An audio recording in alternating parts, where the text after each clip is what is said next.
আমরা কি বুঝতে পারলাম? মেশকাত শরীফের মধ্যে হাদিসখানা রয়েছে সম্ভবত 137 পৃষ্ঠার মধ্যে হাদিসখানা রয়েছে।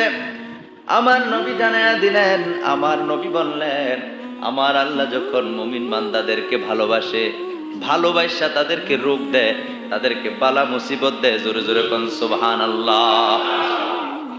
এই রোগের মধ্যে কইরা এখন আমরা আল্লাহর প্রতি অসন্তুষ্ট হয়ে যাই। আছে না নাই? কথা কেন আছে না নাই? বুঝেননি? এবার খুব গুরুত্বপূর্ণ কথা। কিন্তু এই রোগ নিয়ে কি ওয়াজ শুনছেন কোন সময়? আজকে ভাবলাম যে দুই হুজুর জন অসুস্থ, আজ অসুস্থতা নিয়ে কি একটু কথা কই। কোরআন হাদিসে কি আছে? কথা বুঝেন নাই? তাহলে আল্লাহর পক্ষ থেকে যেটা মঙ্গলকর, আপনার আমার জন্য যেটা মঙ্গল, এটা আল্লাহর পক্ষ থেকে। ওই যে কোরআন আয়াত, সূরা নিসার ৭৯ নম্বর আয়াত, মনে আছে নি? আর যেটা